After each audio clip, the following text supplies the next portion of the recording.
Now on some screens, like I say, it might fit right at a step, and then this is going to stick out, and then you're going to have a gap there, and you might think, hey, what do we do, because we don't want any bugs crawling in underneath the door or whatever. And usually on the bottom of the support member there's a hole. Now see, there's a hole there, and the top piece that gets bolted here has a hole there. Okay, so then they make this this little weather stripping set, and it's a U-shaped, it's square tubing, it's U-shaped, so it fits right in here, and you can slide it up, and then there's a support member here, square tubing, and so part of it goes up in here, and then it comes up here, and then it goes in here, and you slide that up, and you can adjust that to meet the bottom, the top edge of your threshold, and then it comes with a little small threshold bit that you cut and notch on your existing threshold, and then it fits on that little rail, and then that protects the bottom, and then you also have some weather stripping at the top that you can screw on the top too. And you can get that as a little set. It's kind of slick. I put one of those up. It took a while. You have to pre-drill it all and everything, but it worked out pretty good. That was, I don't know how much that was, $49 additional dollars. But if that's something that you're concerned with, check that out at the store next time. Now see, for us, that's not going to come into play, is it? Because we've got this ramp here. The bottom of the door is only going to be a 1/4 inch up off of here.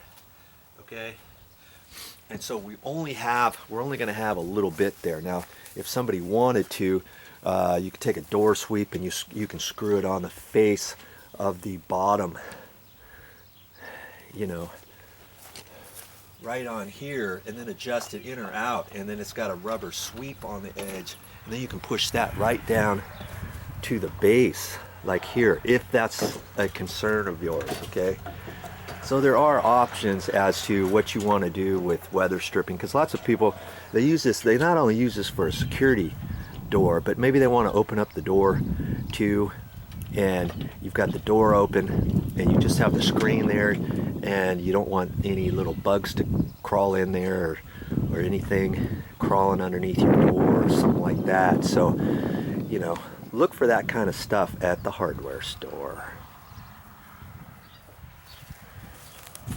Yeah, don't forget to read your directions. Every security screen door comes with the directions. Look at that and kind of get yourself acclimated to your project, both in Spanish and English, most of them. Okay, so you have a little bit more of an idea, and then play this video series back too, and you can do it.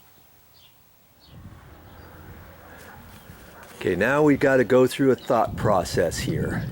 Okay, here's the door jamb here. Let's get you in there like that. Okay, so what I've got to do is I put a pencil mark right straight across from this. Okay, line that up, and it's got to come out beyond 1 1/4 inches. Because I've got this flat area, I can do this. Now in your door, you might not be able to, but just follow me along. Okay, so I have that. That's in line with that, because the door is 36 inches. Let's get you back a little bit. The door is 36 inches wide, the steel door. And this is 36 inches wide. In fact, it's just a hair less than 36 by 1/16. Okay, so we want the screen to fit as centered as possible between that. Okay, so then we've got a slight gap from that before the stile. Okay, and so we know that when the screen gets installed over here, it's got a little lip on it. So then we're going to install this vertical upright here. Okay, we're going to install that, and we can't, if we have this perfectly centered at 36, we know the edge of the screen is going to be right there. we can't put this right at the edge or else it's going to rub on the inside, right? And you might think, well, why don't you figure that out after you install it? Well, I'm going to explain that. I want to get you, let's get you back here a little bit further. Okay, there we go. Just going through the muck. And so theory has it, if you install it first, you just slide this wherever you want and make sure that you have a slight gap. So it's not going to be flush. It might be stuck over a 1/4 inch to 3/8 or something like that, whatever you think, and then you can bolt it in. But because this jamb, we've got to think about this, because this door jamb is installed a little bit different than most, because this door jamb, you can see the edge of it is 1.5 inches over, isn't it? See this crack right there? That's where the edge of the door jamb is. Then they have the trim butted right to there. I don't really like that, but they ended up doing that because their jamb was a certain width anyways. They didn't want to rip it down. They didn't special order it. Came with the door. And so they thought, hey, we'll just hold it out, put the trim like that. Paint it, you won't even really know it's there per se. Okay, but we've got that gap there. And just going back further, if this door jamb was cut shorter, it'd be cut back 3/4 of an inch. Then this trim really fits over the edge of this, okay? And it comes over and gives you a slight reveal or whatever they do on the exterior. They might have it flush with this. They might have a 1/4 inch back, whatever, okay? Well, in this case, that's why we're doing this mock-up here, okay? In this case, if we take this here, here's our holes for those long screws. Now, if we install the screen so the screen is flush with this edge, then we've got to hold this back about 1/4 inch or so. And if we do that, guess where these holes are? Those holes are really close. The hole is only going to be about maybe 1/4 inch away from the edge of this 2x6 door jamb. And that's pretty close to the edge. It could be even a little bit closer. So I'm not really sure if I want to do that because it might weaken it when we put the screws in there. I think we could still make it work, but it's only going to be grabbing on the edge. You know what I mean? So here's my theory. We take this, we make it flush with here, okay? We're not going to have 3/8 of an inch gap or 5/16, whatever. We're going to make it more flush with the edge. That way it takes us off this edge a little bit more. It gives us a little bit more meat for our screws to go into the door jamb. And what that means is then the edge of our door over here at the bottom, because we have to keep thinking about the left-hand side, because this left-hand side we have to mount first, right?